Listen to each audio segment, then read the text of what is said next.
चलो फिर।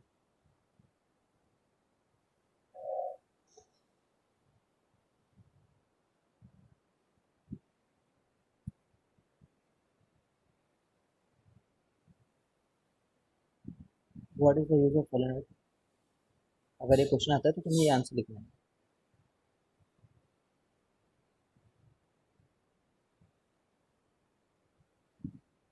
देखो, to create uniform to create uniform magnetic field inside the solenoid. ये आंसर लिखना है सर। लेकिन बाहर में भी तो मैग्नेटिक फील्ड था। बाहर में था कि नहीं था? बाहर में भी तो।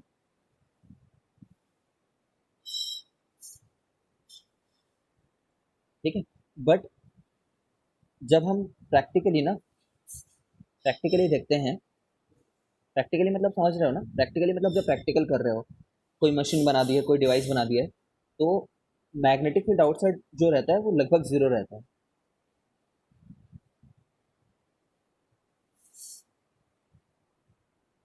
Very is very little. अब ये क्यों होता है, इसको अभी हम लोग जानने की जरूरत नहीं है, ट्वेल्थ का पार्ट है। मतलब यहाँ यहाँ पे बहुत कम रहता है। ठीक है, तुम्हें एक बार रफली थोड़ा सा बता दूं ताकि तुम ऐसा क्वेरी ना रहे तुम्हारे दिमाग में। ऐसा ये इसलिए होता है, देखो यहाँ पे ना मैग इसका ये वाला हिस्सा और इसका ये बॉटम वाला हिस्सा दोनों मैग्नेटिक फील्ड लगाते रहते हैं। ठीक है, ऊपर ऊपर से देखो, समझो आप। ना समझ पाओ तो भूल जाना। ऊपर ऊपर से कहानी की तरह समझो, पूरा डीप में जाने की जरूरत नहीं। यहाँ पे ऊपर नीचे दोनों फोर्स लगाते रहते हैं, फील्ड लगाते थे मैग्नेटिक फील्ड। तो एक इधर लगाता है और एक इधर लगाता है। जब नीचे में आते हो तो एक बंदा इधर लगाता है, एक बंदा इधर लगाता है। ठीक है, बट अगर बीच में आओ ना, तो एक बंदा इधर लगाता है और दूसरा बंदा भी उधर ही लगा देता है। तो उसमें जुड़ जाते हैं वो लोग, बट बाहर में कैंसल आउट हो जाते हैं।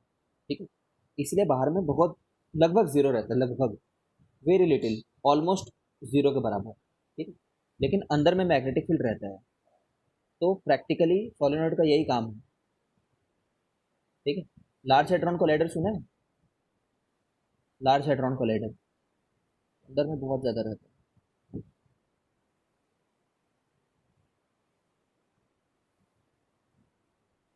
लार्ज हेड्रॉन कोलाइडर में भी रफली यही चीज काम आता है, मान लो रफली ऐसा ही कुछ होता है कि अंदर में मैग्नेटिक फील्ड रहता है उसमें। छोड़ो ना large hadron collider. MRI machine में अंदर में एकदम यूनिफॉर्म मैग्नेटिक फील्ड होता है। तुम एमआरआई कराने जाओगे तो तुम चाहोगे क्या कि बाहर वाले आदमी का भी एमआरआई हो जाए फ्री में करके? तुम्हारी एक कंपनी है मान लो एमआरआई कराने का। छोड़ना है, रह दो, छोड़ना।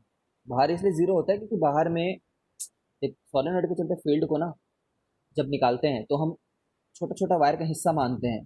पूरा एक सर्कुलर वायर है करके ऐसे नहीं बोलते। ठीक है, कैलकुलेट करते समय अगर ऐसा मानो कि छोटे छोटे वायर हैं, तो वायर का ये छोटा सा हिस्सा बाहर में अलग डायरेक्शन में लगाते रहता है, नीचे वाला छोटा सा हिस्सा अलग डायरेक्शन में लगाते रहता है। सिमिलरली नीचे में अगर आ जाओ, तो वायर का छोटा सा हिस्सा किसी और डायरेक्शन में लगाते रहता है, छोटा सा हिस्सा किसी और डायरेक्शन में लगाते रहता है।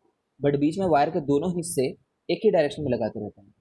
ठीक है, तो बाहर में तो कैंसल आउट हो जाते हैं दोनों, क्योंकि अलग अलग डायरेक्शन में जाने की कोशिश कर रहे हैं, बट बीच में एक ही डायरेक्शन में जाता है। ठीक है,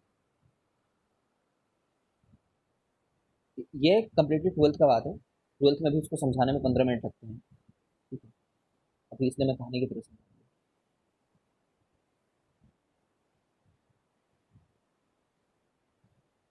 तो मालूम है दिव्यांश हमेशा क्लास छोड़ करके भाग जाता है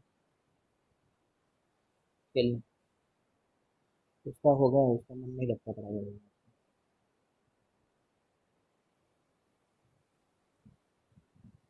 तो जब तुम एमआरआई कराने जा रहे हो, तो क्या है, क्लास के टाइम में कितना जरूरी है क्या? एक तो सुबह के टाइम को शिफ्ट कराया है शाम में, उसी के ही करने पे लगभग ऐसा शिफ्ट हुआ है।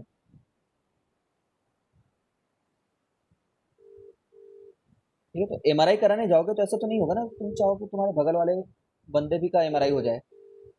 ऐसा कभी पॉसिबल है? एक मिनट रुकिए। हेलो। हाँ जी मैडम, वो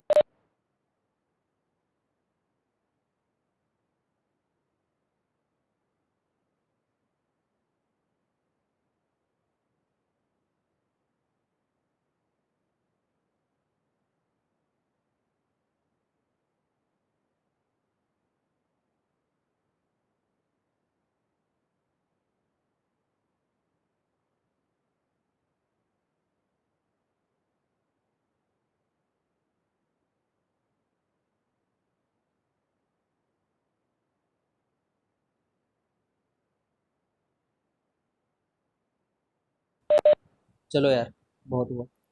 ठीक है, तो ऐसा तभी ना फिजिकली पॉसिबल हो पाता है जब अंदर में बस मैग्नेटिक फील्ड रहे, बस बाहर में नहीं रहता है। कभी तुमने एक्सीडेंट होते हुए सुना है क्या? एमआरआई मशीन में ऐसा होता है, लोग घुस जाते हैं अगर कुछ बेल्ट वगैरह पहन करके जाए तो। सुना है ऐसा कुछ?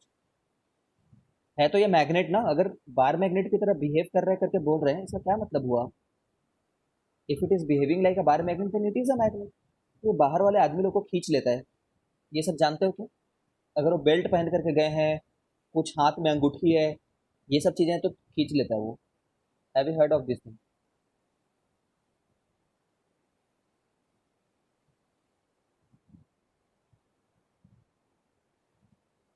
ठीक है, this is the reason because it is a magnet.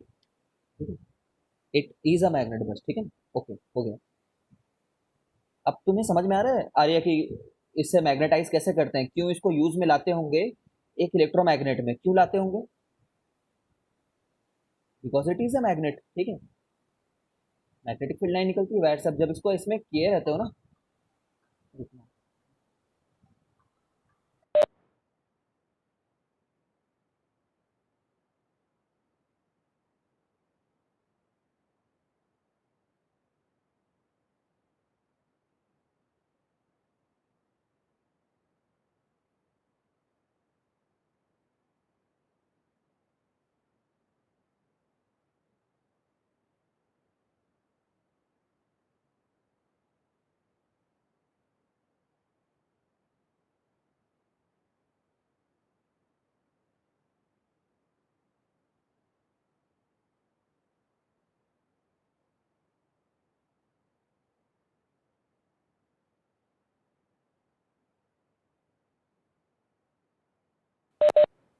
ठीक है, देखो दोस्तों क्या होता है, सोलेनॉइड का जो काम है, सॉरी, सुना होगा तुमने कि इलेक्ट्रोमैग्नेट, इलेक्ट्रिक बेल, है ना, इलेक्ट्रोमैग्नेट में काम आता है ये चीज।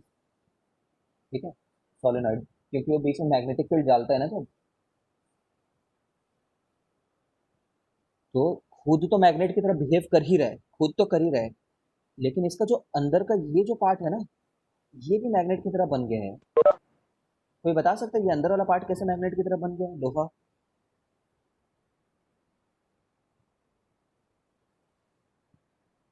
लोग डरते क्यों है एमआरआई कराने से? क्योंकि एमआरआई के अंदर मौत हो जाती है कभी कभी। हाँ, चार्ज हो जाता है, समझ लो। आदमी जो है ना, वो कभी कभी फॉल्टी एमआरआई हो जाने के चलते 1 in 1 lakh, 1 in 1 lakh कभी कभी डेथ्स हो जाते हैं। बिकॉज वो हमारे, जब एमआरआई मशीन ऐसे मैग्नेटिक फील्ड प्रोड्यूस करती है ना, तो हमारे शरीर के अंदर के जो आयन, डायपोल्स, वाटर मॉलिक्यूल्स या फिर हाइड्रोजन, हमारे शरीर में बहुत सारे एटम्स हैं ना हर सेल में। ठीक है, हमारे शरीर में सेल हैं, वाटर हैं, वाटर मॉलिक्यूल्स हैं, उन सब के ऊपर इफेक्ट रहता है इस मैग्नेटिक फील्ड का। तो कभी कभी इफेक्ट ज़्यादा हो जाता है, कम हो जाता है, वेरी हो जाता है, समझो। खैर, देखो, सोलेनॉइड, सोचो एक सोलेनॉइड है, सोलेनॉइड खुद ऐसा मैग्नेटिक फील्ड रख रखा है, मान लो। ठीक है, अब तुम इसी मैग्नेटिक फील्ड में ना एक आयरन को लेकर के चले गए, आयरन को या फिर स्टील को लेकर के चले गए मान लो, तो क्या होगा? याद करो, इसके डोमेन ऐसे ऐसे नॉर्मल टाइम पे ऐसे अलाइन रहते हैं, याद है ना? समझते रहना एक मिनट। कैसे तो भी अलाइन रहते हैं नॉर्मल टाइम पे। एक आयरन स्टील के छोटे छोटे, जो आयरन स्टील छोटे छोटे मैग्नेट से बन रखा है। ठीक है, बट जब उसको इसके अंदर घुसाओगे तो मतलब इनको एक गाइडेंस मिल जाएगा ऐसे टाइप का। ठीक है, समझ रहे हो? तो अल्टीमेटली रिजल्ट क्या हो जाता है? अल्टीमेटली इनका ना रिजल्ट ये निकल करके आता है कि तुम इनको ऐसा बना डाले हो, खुद के सामने अलाइन हो जाता है। ठीक है, नाउ बाहर वाले तो है ही और अंदर वाले लोग भी हैं, अंदर वाला में मैग्नेट की तरह काम कर रहा है। तो सर पहले बाहर वाला तो काम कर ही रहा था ना, बाहर वाला मैग्नेट तो था ही, तो अंदर वाले की जरूरत क्यों पड़ी? क्योंकि अंदर वाला ना इसके ताकत को लगभग 1000 टाइम्स इंक्रीज कर देता है टोटल। जैसे पहले मान लो, अगर वो वन इफेक्ट डाल पाता था, तो ऐसा हो जाने के चलते 1000 टाइम्स हो जाता है इसका इफेक्ट। 1000 टाइम्स, 100 टाइम्स, इस टाइप से बढ़ जाता है इफेक्ट। ठीक है, पावरफुल हो जाता है। कार निकालने वाला सुना है क्या, इलेक्ट्रोमैग्नेट से कार निकालते हैं करके। पानी में डूबा होता है जो कार, कैसे करते हैं उसको। एक बहुत बड़ा क्रेन लेकर के आ जाते हैं, जेसीबी क्रेन कुछ समझ लो, एक क्रेन है ये। और क्रेन में क्या रखते हैं, वायर रखते हैं, रस्सी रखते हैं, है ना। और यहाँ पे क्या रखा होता है, एक बार मैग्नेट, और उसमें सोलेनोइड चिपका दिया होता है हमने। ठीक है। फिर यहाँ से बटन को चालू करते हैं अपन। जब बटन को चालू करते हैं तो कार इसमें जाकर के चिपक जाता है।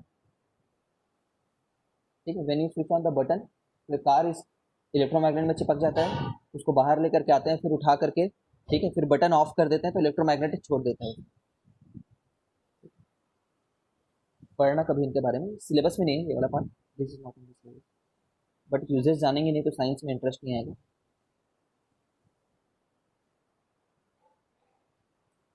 चलो next. Why outside is very low. Outside cancellation होता है, बस इतना है। इनसाइड कैंसलेशन नहीं होता, इनसाइड ऐड हो जाते हैं मैग्नेटिक फील्ड, बाहर में कैंसिल आउट हो जाता है। इतना ही जानना है, अगर जानना ही है तो फिर 11th क्लास 12th क्लास में। ठीक है, 12th में रखा तो पक्का कोई बड़ी बात होगी नहीं, थोड़ा कैलकुलेट करके दिखाना पड़ेगा।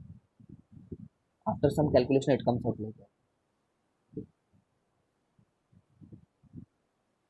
चलो, अगर तुम लोग को जानना ही है ना तो 1 मिनट में मैं बताता हूँ बाहर में कैंसर कैंसिल आउट होता है, सोचना। सोलेनोइड अगर एक ही लूप का हो तो ऐसा करके दिखेगा, ठीक है मान्या, ठीक है ना। और ऐसा करके फ्लो हो रहा है, मान लो एक ही लूप में करंट, ठीक है। तो यहाँ पे ऐसे फ्लो हो रहा होगा, और यहाँ पे ऐसा फ्लो हो रहा होगा, ठीक है। अब मैं इतने पार्ट को मिटा देता हूँ सिंप्लिसिटी के लिए, बस सिंप्लिसिटी के लिए इतने पार्ट को मिटा दिया। और मैं तुम्हें बोल रहा हूँ कि यहाँ पे कितना मैग्नेटिक फील्ड है ये बताओ करके। तो यहाँ पे ये वाले वायर के चलते अगर ऊपर होगा, तो यहाँ पे ही इस वाले वायर के चलते नीचे हो रहा होता है। ठीक है, तो यहाँ पे कैंसिल आउट हो जाता है, सिमिलरली यहाँ पे कैंसिल आउट हो जाता है। बट यहाँ अंदर में ना अलग होते रहता है। अंदर में क्यों अलग हो जाता है, अब ये नहीं बता सकते, अभी नहीं बता।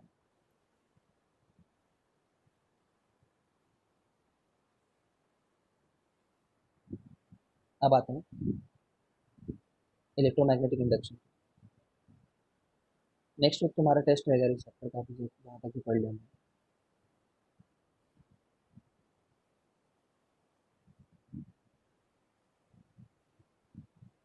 क्या होता है electromagnetic induction, try to tell me.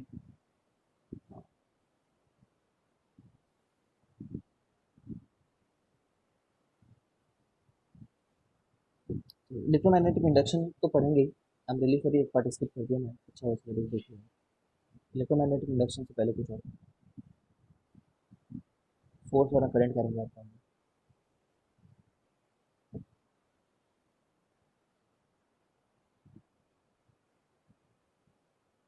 Force वाला करंट कैरी वायर।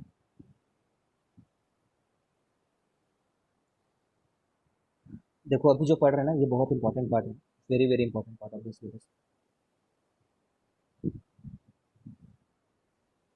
जैसे देखो, एक बहुत बड़ा नॉर्थ समझ लो, ठीक है, और एक बहुत बड़ा साउथ समझ लो, मैग्नेट है, ठीक है। अच्छा, ये नॉर्थ का साउथ कहीं और रखा होगा ना, ये नॉर्थ का साउथ जो है, ये एक दूसरा मैग्नेट का हिस्सा है, और ये एक दूसरा मैग्नेट का हिस्सा है, दोनों अलग अलग मैग्नेट है। ऐसा रख तो सकते हैं ना, कि नहीं रख सकते ऐसा, can I keep it like this.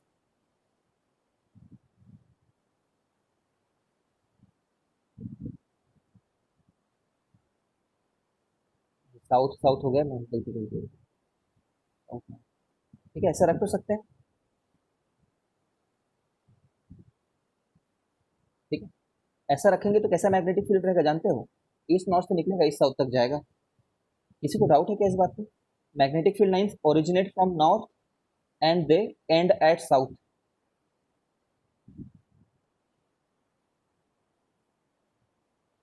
Magnetic field lines originate from north end at south, ऐसा नहीं है कि यहाँ पे नहीं है, ये भी है, उधर वाले फील्ड लाइन भी है, ठीक है, वो लोग भी हैं। बट वो हमारे कंसर्न के नहीं है राइट नाउ, ठीक है। इस तरीके से मैग्नेटिक फील्ड रहेगा। अब इस मैग्नेटिक फील्ड में, अच्छा ये मैग्नेटिक फील्ड किसने बनाया है, ये मैग्नेटिक फील्ड बनाए हैं इन मैग्नेट्स ने, ठीक है, ये वाले ने। अब मैं इसमें क्या कर रहा हूँ ना, इनके मैग्नेटिक फील्ड में कोई और तार लेकर के आ रहा हूँ एक्स्ट्रा कहीं से, एक अलग सा वायर लेकर के आया, ठीक है। वायर वन, वायर वन जिसमें नो करंट है, ठीक है। एक वायर टू लेकर के आया जिसमें करंट है, तो इसमें से एक ही तार को झटका लगेगा। कौन से तार को लगेगा बता सकते हो? बताओ साक्षी, बताओ कौन से तार को झटका लगेगा, मतलब कौन से तार को फोर्स लगेगा, झटका नहीं फोर्स। लेटर से 2 एम्पियर है।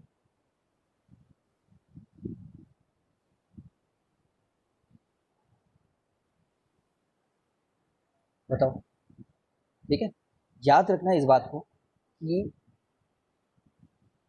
आ, ये एक ऑब्जर्वेशन से निकल करके आया ना, अगेन ये ऑब्जर्वेशन से निकल करके आया। A current carrying wire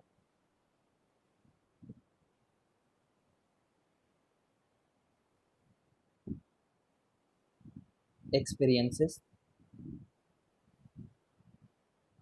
a force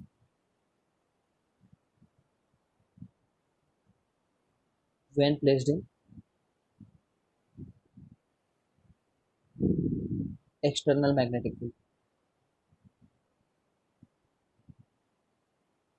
यार कीवर्ड क्या है मैं बताता हूँ तुम्हें, कीवर्ड है एक्सटर्नल।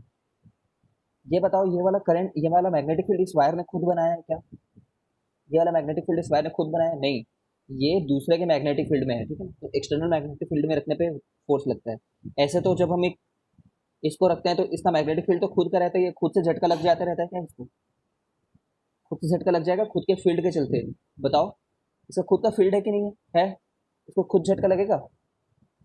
नहीं, ठीक है ना। खुद के फील्ड के चलते खुद को झटका नहीं लगेगा, ये बात याद रखना। It doesn't happen like that, ठीक है। वरना दुनिया में हर वायर घूमते ही फिरते रहता, मतलब तुम्हारे घर में हर वायर में करंट जा रही है, वो तो फिर इधर उधर जाते ही रहते।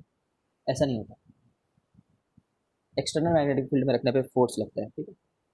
अच्छा, मोर ओवर ये बात को भी डिपेंड करता है कि वो वायर कैसे रखी हुई है ना। ये बात को याद रखना कि इस वाले केस में फोर्स नहीं लगेगा।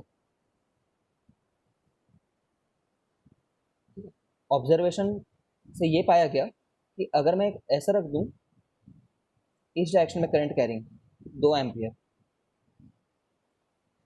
और इसमें नो करंट, तो both will experience zero force, both will experience zero force.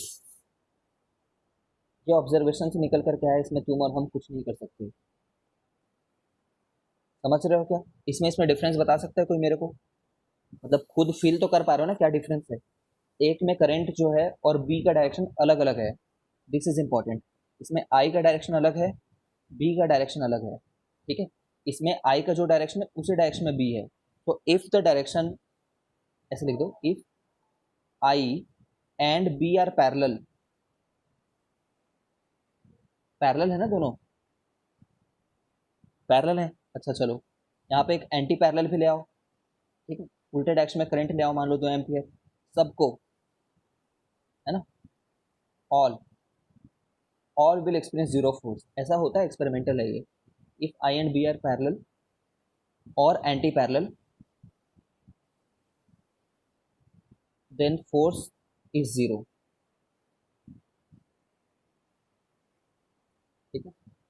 तब करंट को, तब उस करंट कैरिंग वायर को फोर्स नहीं लगेगा।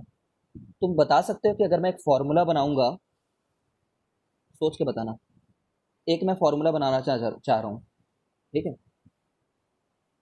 तो साइन थीटा आना चाहिए उस फॉर्मूले में कि कॉस थीटा आना चाहिए। एक ऐसा फॉर्मूला जिसमें 0 डिग्री होने पे जीरो फोर्स लग जाए और 90 डिग्री होने पे काफी अच्छा फोर्स लग रहा हो। सोच करके बताओ।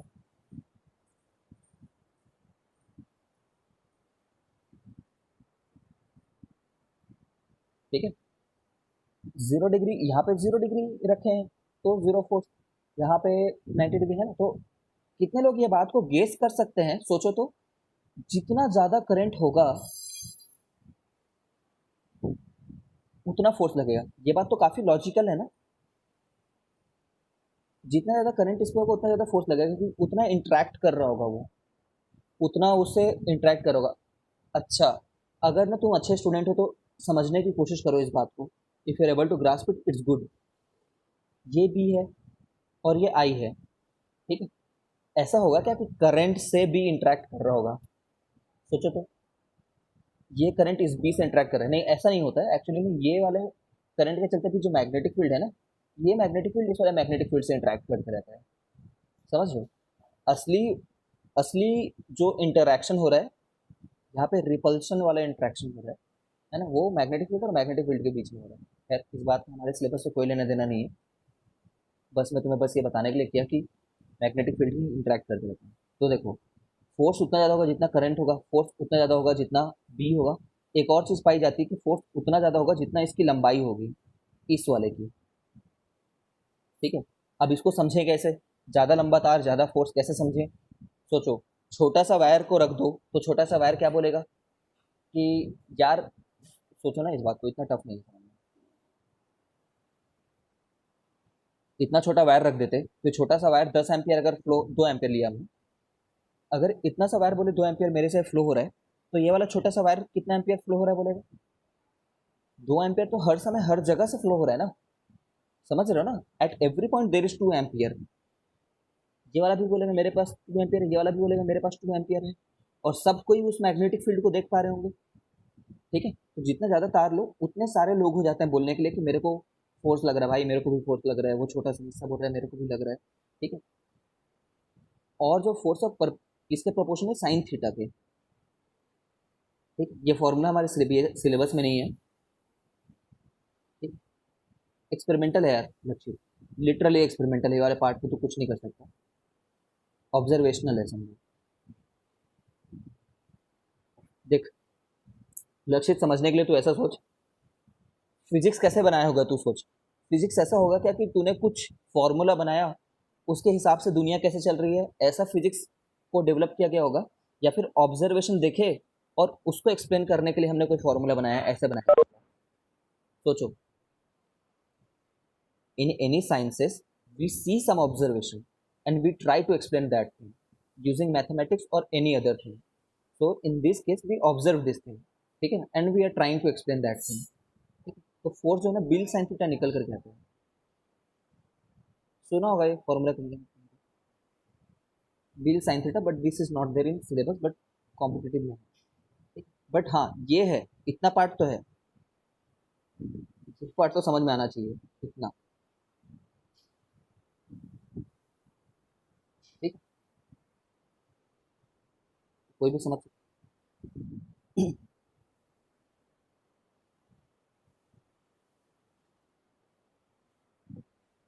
अब जो डायरेक्शन ऑफ फोर्स है ना, 5 मिनट अभी चलेगी क्लास, तो बियर विथ। डायरेक्शन ऑफ जो फोर्स है वो दिया जाता है Fleming's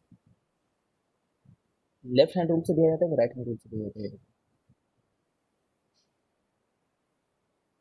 direction of force on wire, ठीक है, ये दिया जाता है लेफ्ट से।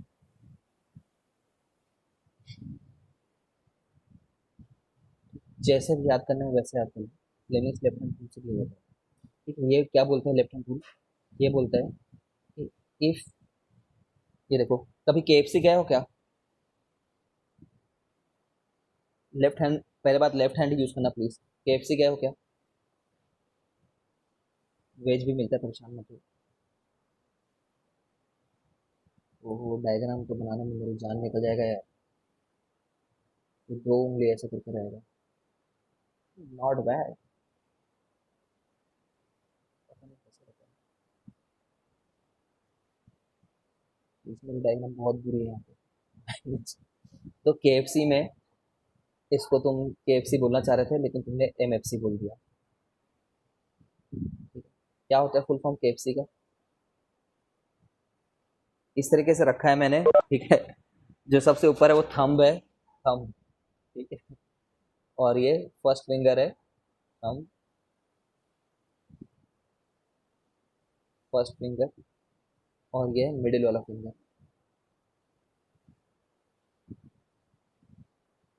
ट्राई करो ये चीज़, ऐसे वियर्ड तरीके से करे बिना नहीं सीख पाएंगे।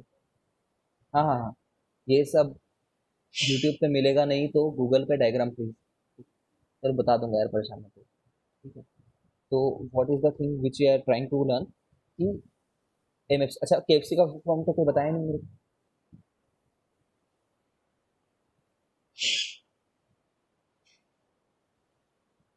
बताओ।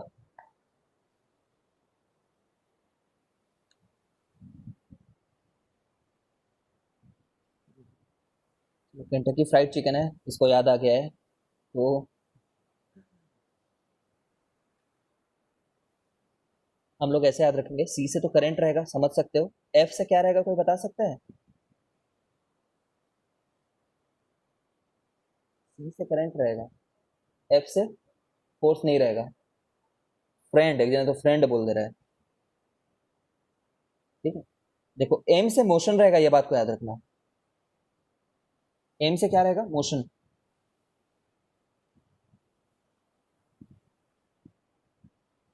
ठीक है, एमएफसी में मोशन फ्राइड चिकन याद रखना, मोटा फ्राइड चिकन। मोटा क्यों बोल रहा हूँ? एम में मोशन है, ये बात को याद रखना। जैसे ये मोशन हुआ ना, वैसे ही तो ये फोर्स हो नहीं सकता, ये फील्ड ही होगा। क्यों ऐसा बोल रहा हूँ मैं, इतना ऑब्वियसली कैसे बोल दिया? तुम एक बात बताओ, यहाँ पे मैंने यहाँ पे मैंने एक वायर लगा करके रखा हुआ है, मान लो मेरे से, ठीक है, कहीं पे कुछ एक डिब्बा है मान लो, ठीक है, अगर मैं इसको जिधर फोर्स लगाऊंगा उसी तरफ मोशन होगा ना, अगर वो पहले रेस्ट में है तो। ये तो लोग बात को समझ गए। जिधर मोशन लिखा है मतलब मोशन मतलब फोर्स हुआ ना वो, उसी डायरेक्शन में उसको फोर्स लग रहा होगा, तभी उधर मोशन हो रहा है उसमें। ठीक है, ऐसा इसलिए बोल रहा हूँ क्योंकि लोग एफ को फील्ड या एफ को फील्ड रखें, एफ को फोर्स रखें, एफ को फील्ड रखें। भाई परेशान क्या होना, एफ को फील्ड रखे कि फोर्स रखें, कंफ्यूज तब नहीं होगे जब तुम एम को मोशन रख दोगे, और मोशन उधर ही होगा जिधर फोर्स लगा हुआ है। ठीक है, ओके, तो it says, what does it से, एक बार ध्यान से सोचो, it gives the direction of force, it gives. ठीक है, तुम्हें पता नहीं है डायरेक्शन किधर लगने वाला है, तो it gives the direction of force.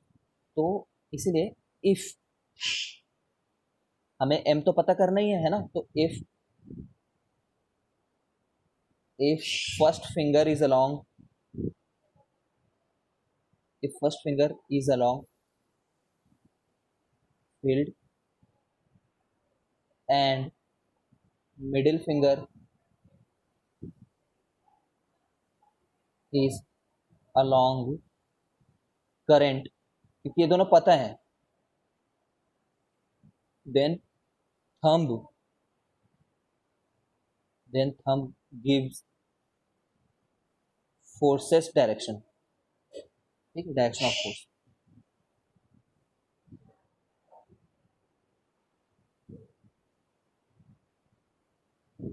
gives direction of force. समझ गए हो? जैसे ऊपर में इसको अप्लाई करके देखते हैं,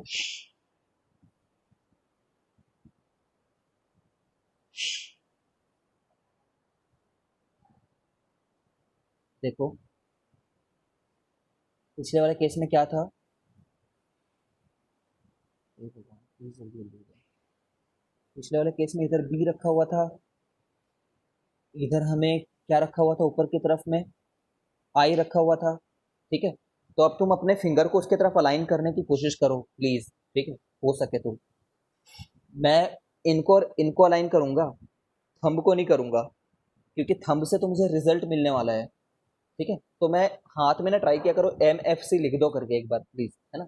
एम यहाँ पे, एफ यहाँ पे, इसमें सी लिख दिया करो। ठीक है, तो एफ, एफ मतलब फील्ड, फील्ड को मैं फील्ड की तरफ रख लिया हूँ, देख रहे हो, बी की तरफ, है ना। और सी करंट को मुझे ऊपर की तरफ लेकर के जाना है, तो दो तरीके हैं, या तो मैं अपने हाथ ऐसे मोड़ दूं, ठीक है, या तो कैसे भी करके मतलब ऊपर की तरफ ले जाऊं। तो तुम्हें दिख रहा होगा कि अंदर की तरफ फोर्स लग रहा है इसमें, या ऑनलाइन बता पाना बहुत मुश्किल है इस चीज को। अंदर की तरफ फोर्स लग रहा है, इनसाइड, अंदर फोर्स।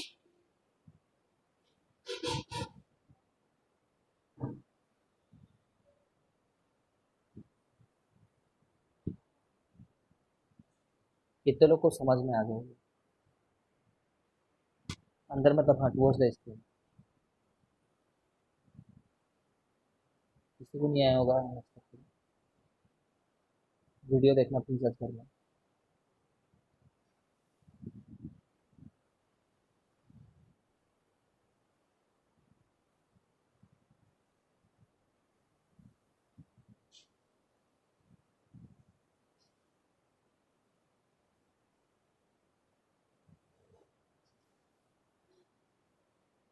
इसको ना प्लीज वीडियो से समझना, because it's not possible to make you understand within short span of time. ठीक है।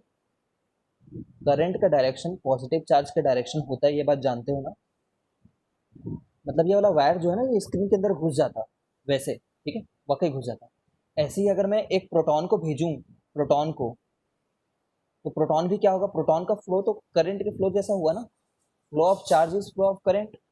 तो अगर मैं प्रोटॉन की एक बीम भेजूं, प्रोटॉन की बीम मतलब बहुत सारे प्रोटॉन के पार्टिकल, तो सब अंदर की तरफ घुस जाएंगे, इनसाइड चले जाएंगे, बिकॉज प्रोटॉन भेजना इज करंट भेजना। ठीक है। मैं तुम्हें क्रॉस प्रोडक्ट सिखाऊंगा नेक्स्ट टाइम क्लास में, बट तुम अभी लेफ्ट हैंड रूल से।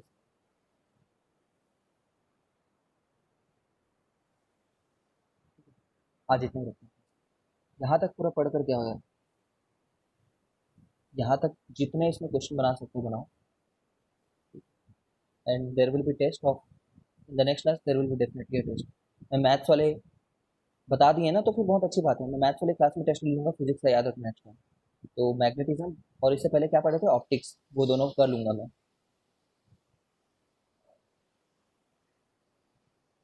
ठीक है। मैं डॉट और क्रॉस के थ्रू समझा दूंगा इसको, जो फाउंडेशन में। ये नहीं